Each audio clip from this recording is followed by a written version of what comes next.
오늘 우리에게 주신 하나님의 말씀은 오늘 특별히 현대인들에게 대단히 중요한 주의 인도하심이 됩니다.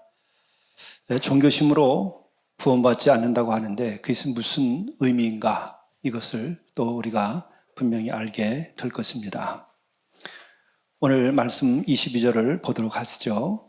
바울이 아레오바고 가운데 서서 말하되 아덴 사람들아 너희를 보니 범사에 종교심이 많도다. 이 아덴이라고 하는 것은 아테네를 두고 얘기하는 것이죠. 바울이 드디어 아테네까지 오게 된 것입니다. 아테네, 그럼 여러분들은 무엇을 생각하십니까? 아테네는 철학의 도시입니다.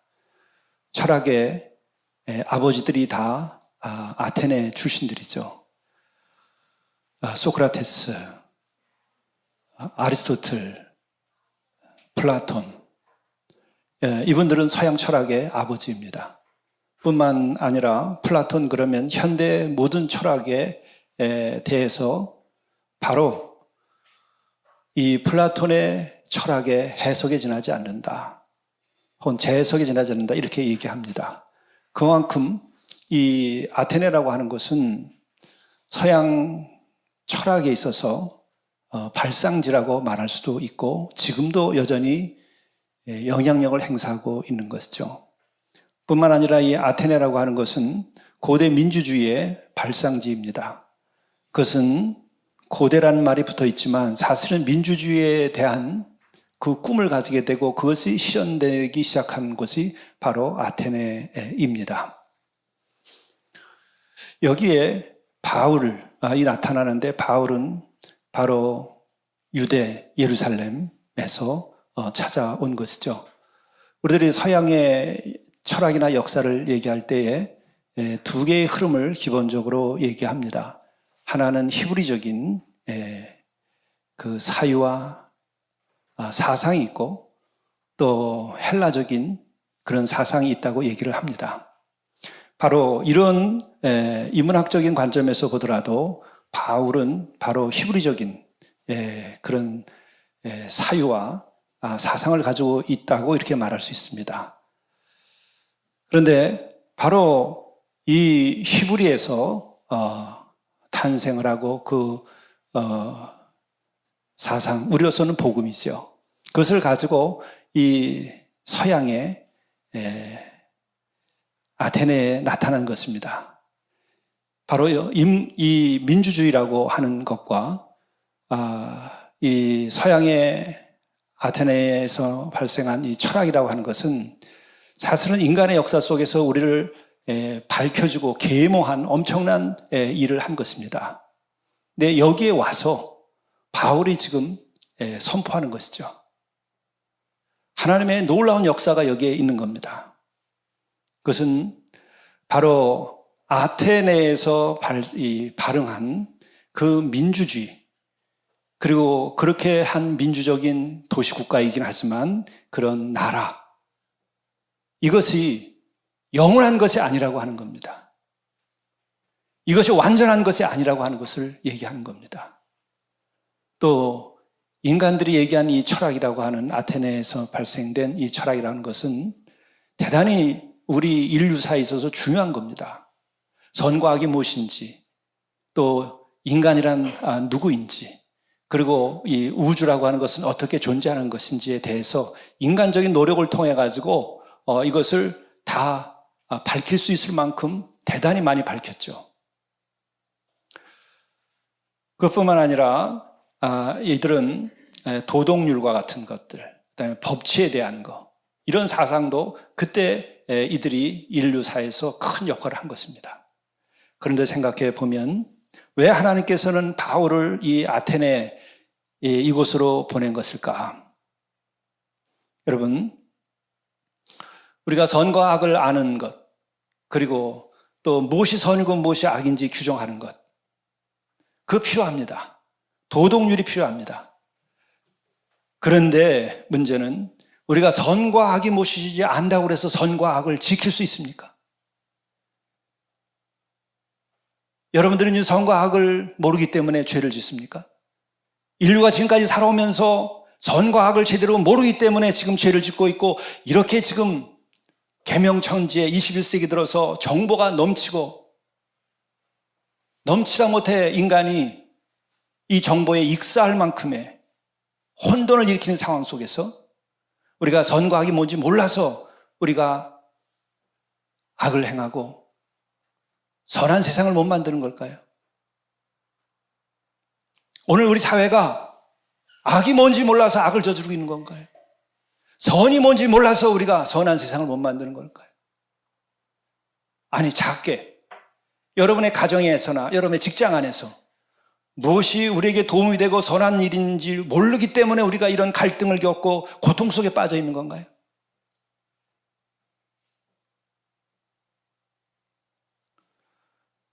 우리가 민주적인 제도가 부족하기 때문에 지금 우리가 이렇게 분열과 분쟁 속에서 고통받고 있는 걸까요? 70년대, 80년대, 90년대 살아온 이들은 다 아실 겁니다. 민주주의가 되면 헌법이 고쳐지고 직선제가 만들어지고 보다 우리가 더 민주화되게 되면 우리는 얼마나 행복할 것인가를 생각하고 우리가 거리에서 외치기도 했어요. 자기 인생을 다 바쳐서 희생한 사람들도 많습니다. 그러나 지금 그 결과는 뭘까요? 또 그렇게 민주화가 우리가 이루어지게 되면, 그리고 부유한 우리들이 마침내 남북의 평화, 통일도 만들어낼 수 있을 것이라는 이상을 가지고 있던 시절이 있었어요. 이루어졌습니까? 우리보다 잘 살면은 그 부를 함께 나눠서 서로 아름다운 세상이 될 거라고 우리들이 이야기했지만 지금 그렇게 됐습니까? 몰라서 이렇게 지금 우리가 힘들게 사는 겁니까? 아니라고 하는 거예요. 철학은 성찰할 수 있게 하지만 그것을 시행할 수 있는 능력은 보장하지 않습니다.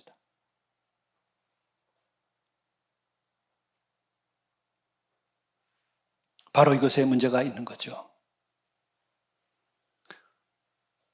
우리가 선과 악에 대해서 알고 도덕률을 알지만 정말 의의 승리를 믿고 의를 위하여 헌신하고자 한다면 인간의 생각으로 다 되지 않습니다. 성령의 도우심이 있어야 되고 그리스도와 함께하는 힘이 있어야 돼요. 여러분, 이걸 빼놓고 여러분 자신을 희생하면서까지 의의 최후 승리를 믿지 못하면서 나간다고 한다면 누구도 손해보지 않고 의를 위하여 희생하지 않습니다. 불가능한 거예요, 인간은. 왜? 인간은 그 자체가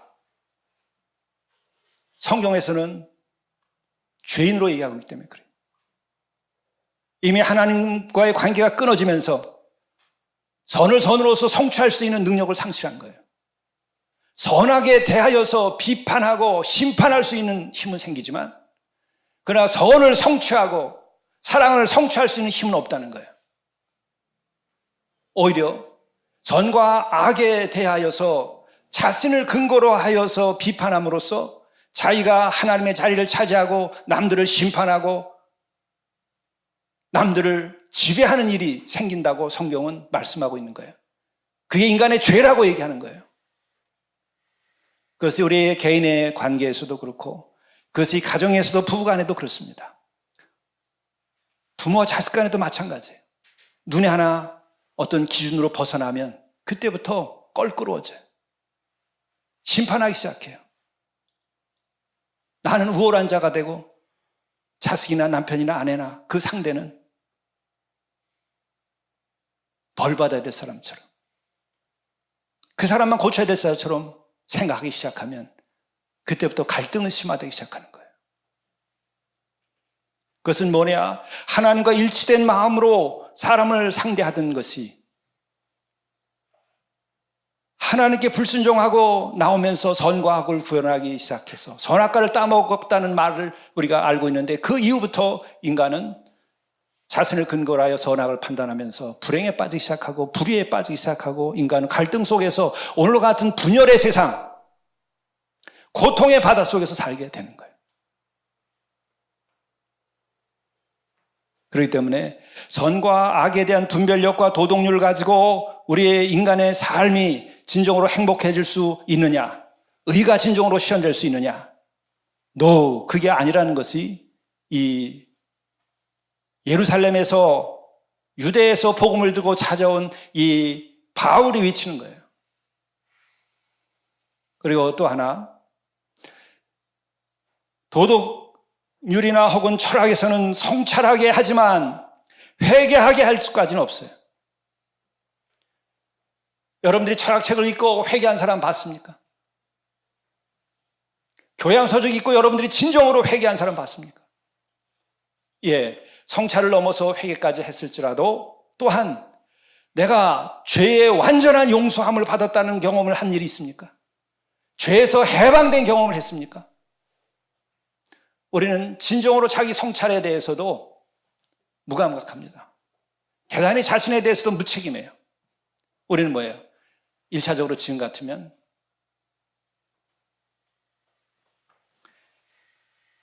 오감을 만족시키는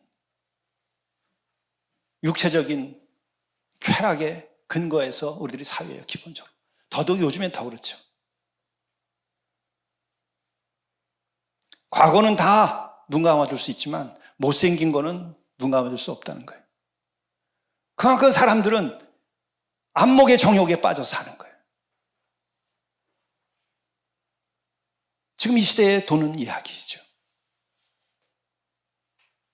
그런 수준에서 우리가 자기를 진정으로 성찰한다 하더라도 얼마만큼 성찰할 것이며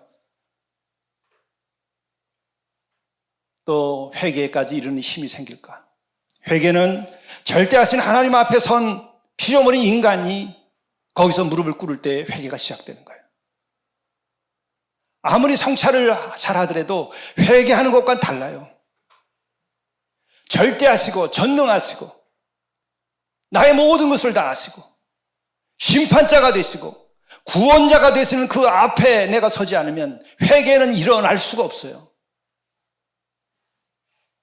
여러분이 그 하나님을 만나기 전에 그 하나님께 대한 경외심을 얻기 전에는 여러분 회개가 안 되는 거예요.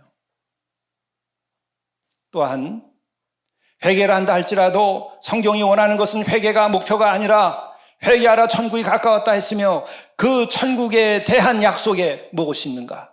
예수 그리스도를 통한 그 죄사함의 은총이 있는 거예요. 회개한 다음에 쌓아놓은 그 죄를 어떻게 할 것입니까?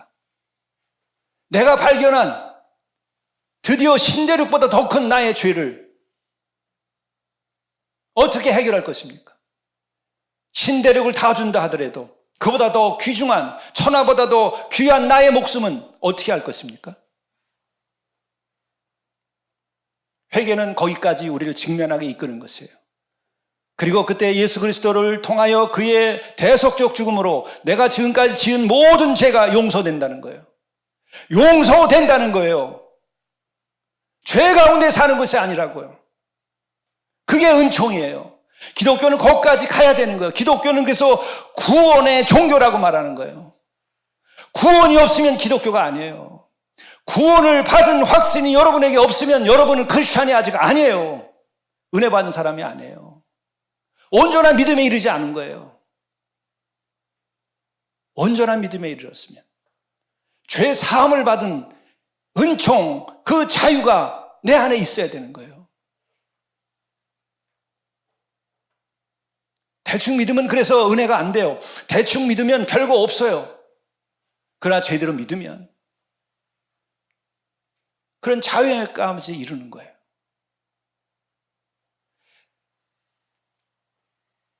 사람의 철학에는 성찰할 수도 있고 명상하는 사람들은 자기의 마음을 평안하게 할 수까지 있어요. 명상해보세요. 평안함이 없는지.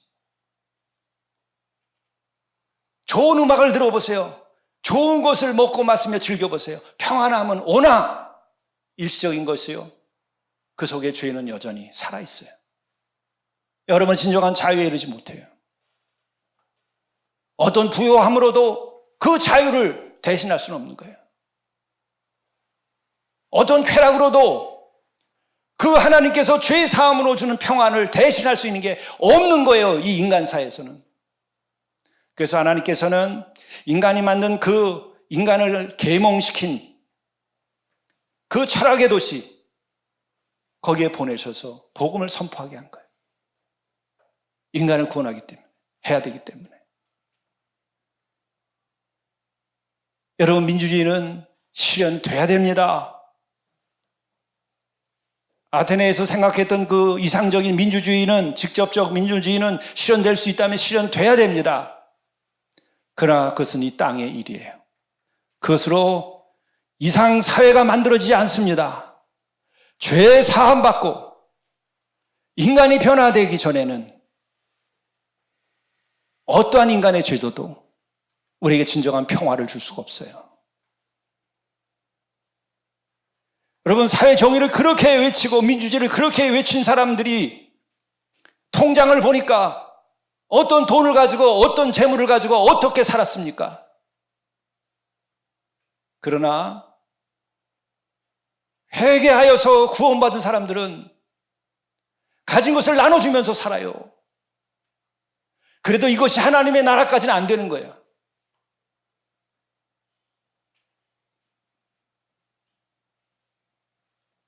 기독교를 욕하는 데는 당연한 자기네들의 이유 꼬투리가 있어요. 그러나 그들이 10분의 1이라도 뛰어서, 아니 100분의 1이라도 뛰어서 가난한 자를 나눠주고 민주주의를 위하여 일하는 사람들을 위하여서 그들이 바친 게 있는지, 자신들의 그 작은 헌신 하나 가지고도 헌신이 아니라 분노에서 나오는 손해본 것에 대한 분노에서 투쟁을 한 결과에 대해서도 대가를 요구하잖아요. 하나님은 그것을, 예수 그리스도는 그것을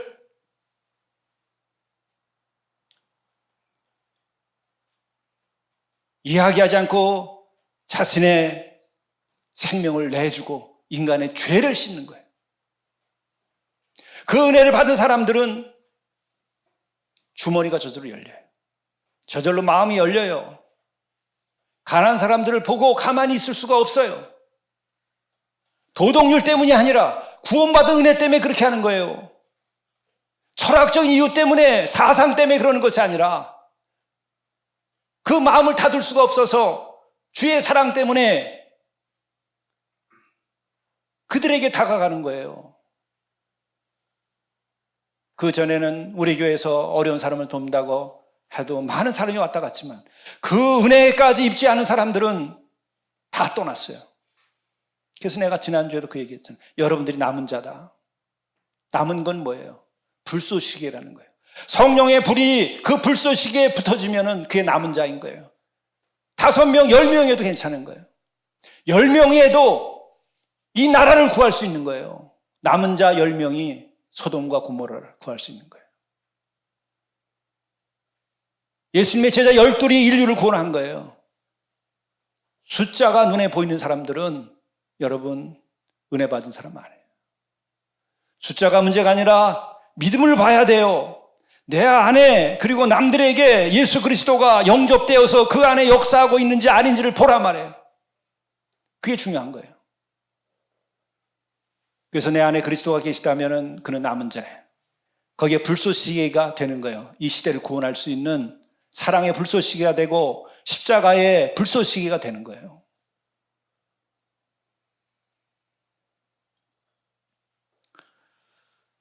하나님의 나라나 그리고 보다 나은 세상은 여러분 결코 돈으로, 재물로 해결되지 않아요. 철학적 성찰, 그걸로 부족해요. 알기는 하는데 능력이 안 나온다니까. 선과 악이 무엇인지 알지만 내가 선을 위하여, 선의 최후의 승리를 위하여 나 자신을 바치기 어려운 거예요. 바친다 하더라도 내가 쌓아놓은 죄는 어떻게 할 거예요? 철학도 얘기하고 성경에서도 얘기하는 거예요.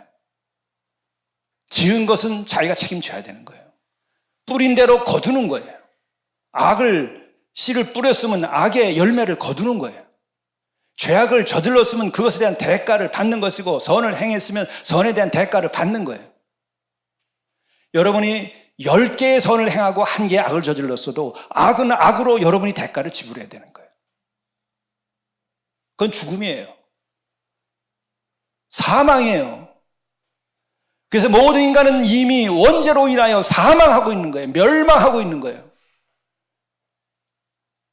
하나님이 세상을 이처럼 사랑하사 독생자를 주셨으니 그를 믿는 자마다 멸망치 않고, 왜 이 얘기를 하는가? 다 멸망하고 있기 때문에 멸망치 않게 하기 위하여 그리스도께서 등장하신 거예요. 그게 보입니까? 여러분의 멸망이 보이면 그게 보일 수 있어요. 그러나 여러분들이 눈을 뜨고 여러분의 멸망을 보지 못하면 나를 구원하기 위하여 오신 예수님이 안 보입니다.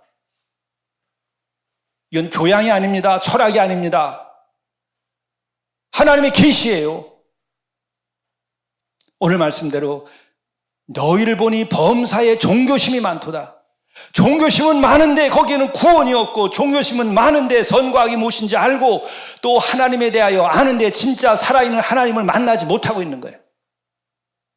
종교심은 많은데 회개가 안 일어나고 용서함이 안 일어나는 거예요. 그래서 바울이 여기로 온 거예요. 인류에게 철학적인 여명을, 인간의 세상에서 민주주의의 꿈을 꾸게 한 그곳에 그것만으로 부족하다는 것을 하나님께서는 이미 다 알고 계시기 때문에 바울을 이리 보내신 거예요. 오늘 이 나라를 보세요. 이만한 민주주의가 지금 아시아에서 몇 개국이 이만큼 도달했는지, 인류의 역사에서 우리나라만큼 민주주의가 이만큼 도달한 나라가 몇 개나 있는지, 우리만큼 이만큼 부유한 나라가 지금 이 지상에 몇 개가 있는지.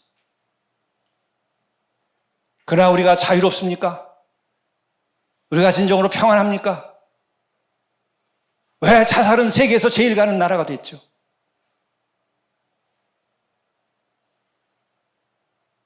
인간의 문제는 돈과 제도로 해결되는 것이 아니에요. 경제만으로 해결되는 것이 아니에요. 잘 살아보는 것만으로 되는 게 아니라 회개가 있어야 되고 죄의 사함의 은혜를 입어야 되는 거예요. 그래서 서로 용서하고 서로 겸손하게 상대를 받아줘야 돼요. 오늘 이미 설명드린 것처럼 그런 거예요. 23절에도 보게 되면 내가 두루다니며 너희가 위하는 것들을 보다가 알지 못하는 신에게라고 새긴 단도 보았으니 그런즉 너희가 알지 못하고 위하는 그것을 내가 너희에게 알게 하리라. 아테네에 여기 가니까 다 알 수 없는 신을 모시는 또 이 신전이 있는 거죠. 그런 신이 있다는 거예요.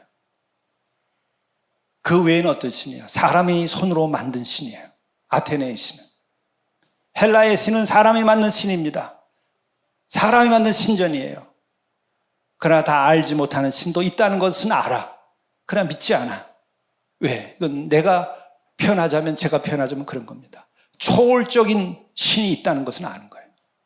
하나님은 초월적인 분이에요. 시간과 공간이 있기 전에 존재하시고 만물이 만들어지기 이전에 존재하신 하나님. 알지 못하는 신이에요. 알 수도 없는 신이에요. 그럼 어떻게 알았느냐? 그것을 계시라고 하는 거예요.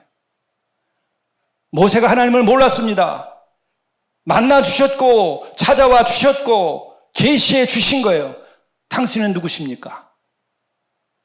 나는 스스로 있는 자다. 너희들이 만든 것이 아니고 피조물이 아니고 자연의 일부가 아니라 나는 스스로 있는 자다. 너희들의 상상으로 만들어내는 그런 신이 아니다. 그래서 십계명에도 나 외에 다른 신을 있게 하지 말랄 뿐만 아니라 어느 형상도 만들지 말라 이렇게 명하셨어요. 그것은 뭐예요? 사람이 만든 그것으로 나를 대신할 수 없다. 그 당시에는 신은 형상이 있어야만 신이었던 시대예요. 이거는 혁명적인 겁니다. 인간의 상상으로는 알 수가 없는 시대예요. 그런데 그렇게 명하신 거예요. 계시인 거예요. 아테네에는 계시가 없는 거예요. 너희들이 알지 못하는 신이 우리에게 계시하셔서 스스로 있는 분이시여 천지 만물을 지으신 분이라는 거예요. 그래서 24절에 이렇게 나오죠. 우주와 그 가운데 있는 만물을 지으신 하나님께서는 천지의 주제시니 손으로 지은 전에 계시지 아니하시니라. 동시에 이 전에도 계시지 않다. 아테네 신전이라고 하는 것은 여러분 인류의 건축사에서 가장 위대한 건물 중에 하나예요. 인간이 만들어 놓은 그 건축물, 인간이 만들어 놓은 예술품 가운데 가장 위대한 그것이라 할지라도 그것은 피조물이요 하나님은 그 안에 계시지 않다. 하나님 스스로 계신 것이다. 이게 계시고 이게 성경에서 가르치는 하나님이세요. 또 말씀이 계속됩니다. 또 무엇이 부족한 것처럼 사람의 손으로 섬김을 받으시는 것이 아니니 이는 만민에게 생명과 호흡과 만물을 친히 주시는 이심이라. 하나님은 너희들에게 생명과 호흡과 만물을 주시는 분이시지 무엇인가 부족해서 너희들로부터 섬김을 받아야 되는 존재가 아니라는 거예요. 너희들이 손으로 만들 수 있는 존재도 아니라는 거예요. 그리고 26절에 말씀이 계속됩니다. 인류의 모든 족속을 한 혈통으로 만드사 온 땅에 살게 하시고 그들의 연대를 정하시며 거주의 경계를 한정하셨으니 이것은 우리를 살게 하신 것은 그분이라는 거예요. 우리가 살면서 그분을 만들고 모시는 것이 아니라는 거죠. 그리고 또한 연대를 정하시는 거예요. 때를 정하신 것이 하나님이신 거예요. 그리고 거주의 경계를 한정하셨다. 이것은 뭘 말하는 것입니까? 한 나라의 경계, 또 어떤 왕을 세웠을 때 그 어떤 연대, 이런 모든 것들이 그분이 통치하시는 것이지. 그래야 너희들은 이 신전을 만들고 민주적인 국가를 만든다고 하지만 그 국가도 통치하시는 것은 하나님이시다 얘기하는 거예요. 너희들이 만든 제도로 이룩된 그 나라, 그것도 하나님께서 통치하신다. 그것도 하나님의 손 아래 있는 것이다. 인간의 모든 국가의 흥망성쇠도 하나님의 통치 아래 있는 것이라는 것을 말하는 거예요. 흥하면 경계가 더 넓어져요. 망하면 줄어드는 거예요, 국가가. 모든 것도 다 하나님이 정하신 것이라고 이 아테네에 와서 얘기하는 겁니다.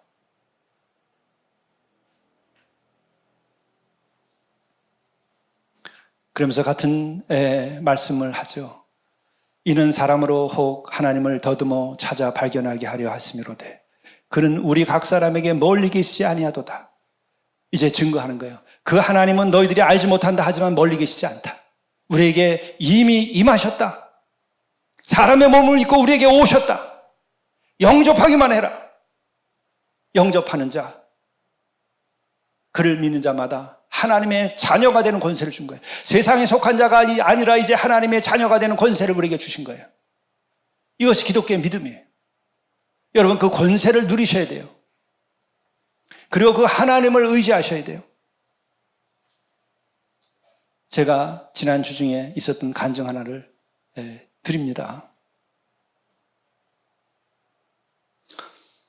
우리 교회가 작지만 어려운 가운데에서 공동체도 세우고 어려운 이들을 위하여 헌신하고 하는 걸 보고 어느 장로님이 그 아주 세계적인 후원 기관의 대표이시기 때문에 도움을 주시고자 했어요. 그걸 준비할 때 처음에 보니까 이거는 주만을 바라보고 기도하는 그런 마음을 끊어지게 되더라고요. 우리가 뭐 서류 다 만들어가지고 갖다 주면 해마다 뭐 수천만 원씩 뭐 수억 대를 이렇게 제공해 줄 수 있는 그런 기관이에요. 그 처음에 만들다 보니까 이러다는 기도 못 하겠다. 우리는 하나님과 통하고 하나님이 주시고 하나님이 주권자이시고 그분이 인도하시는 대로 가는 것이지 사람을 의지하고서 이것에 의지해서 우리가 받아다가 우리가 어려운 사람 돕는 거 아니다. 아예 안 주시면 그냥 굶으면 되고 못하면 할 수 없지. 그러면 더 능력인 사람 들어서 하시는 거지. 우리에게 중요한 것은 내 안에 영접된 주님이 역사하시는 거예요. 그래서 그만뒀어요. 다 서류 만들어서 전달까지 했다가 너무 죄송하지만 감사한데 그만두겠습니다. 그런데 또 해가 지난 다음에 또 말씀을 하시는 거예요. 우리를 도우려고. 그래서 지난 올 한 해 1년 받았어요. 그런데 그것을 행정 처리를 쭉 하다 보니까 나는 우리 사무실, 교육자실도 그렇고 눈들이 사람을 향하게 되는 거예요. 나도 그 사람들을 의지하게 되는 거예요. 목사님 그 한 3년 후면은 건축에 관한 것도 우리가 중독자 치유센터 짓는다든지 뭐 이런 거 있잖아요. 어느 기관을 뭐 수십억을 도와준 그런 기관이에요. 신뢰가 쌓이면 그것도 된다고 약속을 했지만 그건 사람의 약속이다. 그래서 제가 어제 그저께 다 정리하고 감사하오나 제가 받지 않겠습니다. 내가 그거 받으면 여러분들 믿음 다 떨어져요. 여러분 안에 있는 영접된 주님이 여러분에게서 나갑니다. 내 자식 거지 만드는 기분이에요. 그러면은 무조건 어떻게 하려고 그럽니까? 주님이 하시는 거예요. 지금까지 보세요. 어떻게 했나? 우리가 불가능하다고 그러고 나는 못한다고까지 주님께 고백하고 증거 없이 안 한다고 그러는데 당장 증거가 나타나서 이루어졌잖아요. 기적이. 그리고 남은 게 여러분들이에요. 여러분들 지금까지 중요한 것은 믿음을 지키고 그 다음에 뭐예요? 나는 능력이 없사오니 기도하란 말이에요. 기도. 하나님이 능력이 없어요. 우리가 하는 일이 하나님이 원하시는 일이 아니에요. 우리의 일이 우리가 하겠다고 한 일이에요. 하나님께서 주신 일이고 하나님께서 약속한 일이라서 온 거예요. 20년 전 우리 함께 했던 교우들 다 아시잖아요. 우리 개척 첫 해도 지금보다 컸어요. 그러나 그때 못하던 엄청난 일들을 지금 하고 있어요. 놀라운 거예요. 그럼 뭐냐? 당신이 세우신 교회이고 당신이 약속하신 약속이고 당신께서 하라 하셔서 우리는 어렵다고 하는데 가라 했으니까 우리가 가고 있으니 어떻게 해야 돼요? 주님 알아서 해 주십시오. 그거밖에 없는 거예요. 나도 그렇고 모세가 그랬어요. 내가 누구간데 내가 거길 갑니까? 바로왕 앞에. 내가 누구인데 백성들을 이끌어냅니까? 난 능력도 없고 나는 그 생각 가졌던 사람도 아닙니다. 난 그게 내 자신도 똑같아요. 그러나 내가 너와 함께하고 너에게 준 소명이고 내가 광야에 나와서 나에게 예배를 드린 날이 올 것이다. 그때 증거가 된다 이것이. 그게 됐잖아요. 그럼 어떻게 해야 돼요? 믿고 기도하는 거예요. 거기서 기도 안 하면 여러분 믿음 없는 것이고 하나님께서 우리를 버리실 수도 있어요. 광야에서 믿음 없는 사람 다 버렸어요. 그러나 여러분들이 기도하면 그것이 이루어지는 거예요. 그리고 제가 신학생 시절부터도 계속 내 마음속에 살아있는 게 있어요. 내가 오늘 아침에도 그 장로님한테 미안해가지고 거절을 했으니까 그것도 미안하잖아요. 그런 사랑을 거절하는 게 이게 쉽지 않아요. 그래서 또 문자를 나한테 보내셨더라고. 그래서 내가 미안해서 아침에 기도하다가 답신을 했어요. 제가 하는 길, 목회에 제가 늘 마음속에 주시는 소망과 능력과 이 힘이 되는 게 있습니다. 은과 금 나 없으나 내 아는 예수 그리스도 이름으로 일어나 걸으라. 그게 있으면 여러분 무조건 되는 거예요. 그러나 은과 금으로 그리스도가 증거되지 않습니다. 그것 때문에 지금 우리 교회가 시험 들고 있어요. 이 나라가. 그리고 사도행전 교회가 오늘까지 부흥하고 있습니까? 아니에요.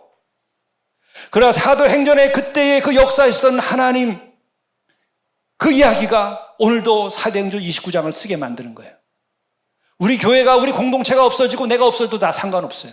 여러분과 내가 다 없어지고 다만 천국에 가면 좋겠고 남은 이것에서 우리와 함께한 하나님께서 역사하신 이야기만 있으면 이 인류를 구원할 수 있는 거예요. 은과 금이 있어서 초대교회가 세워졌고 인류를 구원했습니까? 예수 그리스도의 이름이 구원한 거예요. 이걸 분명히 해야 돼요, 여러분. 다만 그 여러분이 믿느냐 안 믿느냐가 중요한 거예요. 어제 쪽방촌을 다녀왔어요. 근데 특별히 또 내가 여기서 계속 좀 가야 되겠다는 이유가 몇 가지가 있는데 그 중에 하나가 마지막 그 쪽방촌 형제 갔더니 뇌경색이 온 게 10년 됐대요. 어떻게 했어요? 그래서 같이 대화를 하고 얘기하는데 자기 방에 들어갔는데 그 얘기를 하더라고요. 죽었으면 좋겠습니다. 내가 더 이렇게 살아서 어떡하겠습니까? 그 얘기를 딱 듣는 순간에 기도가 나오더라고요. 주님, 함께 해주십시오. 그래서 제가 어제도 거기 신방을 갔어요.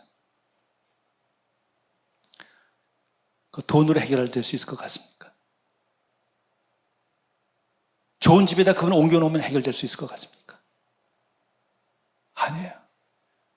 그가 정말 예수 그리스도를 영접하고 자기의 가치를 새롭게 인식해야 돼요. 하나님이 너를 사랑한다는 것을 알아야 돼요. 그 사랑이 받아들여지지 않는 한은 누구도 그런 자살의 충동에서 벗어나기 어렵습니다. 은과 금은 내가 없지만 예수 이름으로 여러분이 가서 신방하고 해보세요. 뭘 해결할 수 있나? 먹을 수나 있어요, 그분이 제대로? 닦여준다고 오늘 깨끗하면 내일 또 계속 되겠어요? 가장 좋은 방법은 주를 영접하여서 하나님이 세상을 이처럼 사랑해서 정말 나를 사랑하기 때문에 그리스도를 보내주셨고 그를 믿는 자마다 멸망치 않고 영생에 있는다는 소망을 갖으면 웃으면서 일어나요. 내가 어제도 큰 감동을 받았어요. 우리 김 목사님이 담임 목사님 모셨으니까는 기도 부탁한대. 우울증, 그리고 또 고혈압에 걸려서 힘들어하고 있어요. 방이 요만해요. 근데 기도를 하는데 내 손가락이 부서지는 것 같아. 얼마나 손을 잡고 기도하는지. 저도 손이 늘 노동을 한 손이라서 이게 힘이 세잖아. 손가락이 부러지는 것 같아요. 내 손을 잡는데. 아, 이번엔 건강했구나. 그 기도하는데 아멘.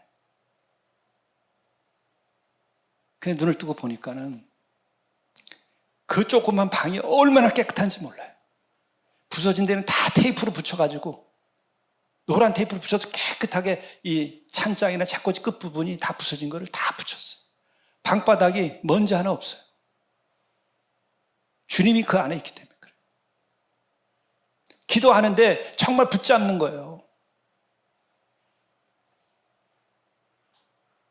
희망이 있어요, 그분은.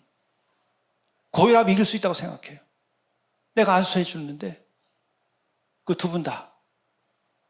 여러분 안수해 보면 알아요. 저는 예수님 같은 사람이 못 되니까 그게 나한테 옮아와서 막 두통이 와요. 그래서 했어요. 나는 나라고 믿어요. 은과 금은 내가 없지만 예수의 이름으로 일어나 걸으라. 그리고 제가 어제 갔다 와서 앉아 있는데 여러 낱말들이 떠오르면서 정리가 돼요. 또 그래야 또 내 마음도 기도하는데 정리가 되기 때문에 글을 하나 내가 썼어요. 이 자리에 우리 어제 제가 신방했던 우리 형제님이 계셔서 조금 오해는 없으시길 바라요. 좀 미안한 마음도 있지만 그러나 흉보는 건 전혀 아니고 한여름 쪽방촌에서 서울역을 지나 남산을 향하여 기름기 흐르는 거는 아스팔트 대로변, 직각으로 꺾인 회색 언덕 위, 가난 속에서 병들고 죽어가는 가파른 고갯길이 열리면 곁에는 타닥타닥 닭장 같은 쪽방촌, 관짝만한 쪽방에 들르니 형제는 무더위보다 더 무거운 두 다리와 한 팔의 의적을 가지런히 벗어 기대놓고 침대 끝에 앉아 진땀을 흘리고 있었다. 눈빛이 마주치니 금세 무너져 내리는 마음이 보인다. 목사님 오셨어요. 나 괜찮아요. 눈물 젖은 목소리로 나를 위로하듯 한마디 말로 웃음을 띠며 느낌표를 찍는다. 잠시 침묵이 흐르고 기도하며 함께 잡은 손엔 체험보다 진한 거룩한 은혜가 흘렀다. 여러분, 은과 금으로 이거 할 수 있을 것 같아요. 어느 재벌의 능력으로 이것을 할 수 있을 것 같아요? 어느 국가가 이걸 할 수 있을 것 같아요? 은과 금은 없어도 예수 그리스도의 이름으로 일어나라고 할 수 있는 그 예수 그리스도가 있어야 가능한 거예요.